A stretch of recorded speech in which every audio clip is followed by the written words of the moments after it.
Hi friends, இன்றைக்கி evening ஒரு snacks பண்ணலாங்க. பேபிகார்ன் வச்சு தான் பண்ணேன். ஃபஸ்ட்டு பேபிகார்னை கட் பண்ணி அதை வந்து வேக வச்சு எடுத்துக்கணும். அதில் துளியோண்டு உப்பு போட்டுக்கோங்க. அதுக்கப்புறம் அதுக்கு வந்து நான் சொல்கிற அளவு வந்து இது கரெக்டாக இருக்கும். ஒரு பேக்கெட் போட்டிங்கன்னா 2 ஸ்பூன் மைதா மாவு போட்டுக்கோங்க, 1 ஸ்பூன் கார்ன் மாவு, 1 ஸ்பூன் அரிசி மாவு.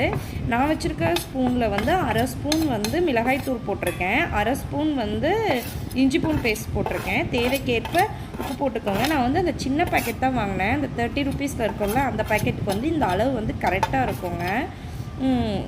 அதில் கொஞ்சம் சால்ட்டு போட்டிருக்கனால இதில் வந்து நம்ம வந்து திடமாக தான் போட்டுக்கணும்.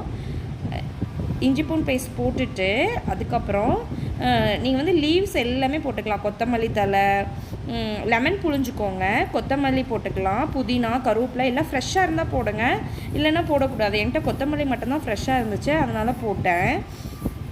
இதை நல்லா மிக்ஸ் கொடுத்துக்கோங்க. கொஞ்சமாக தண்ணி தெளித்து பேஸ்ட் மாதிரி பண்ணி அதில் வந்து கார்னை போட்டு எண்ணெய் வந்து நல்லா ஹீட் ஆனதையும் அதில் பொரிச்சு எடுத்துக்கோங்க. இந்த மாதிரி பண்ணி பாருங்கள், நல்லா சூப்பராக இருக்கும். இந்த வீடியோ பிடிச்சிருந்தா லைக் பண்ணுங்கள், ஷேர் பண்ணுங்கள், சப்ஸ்கிரைப் பண்ணுங்கள். தேங்க்யூ.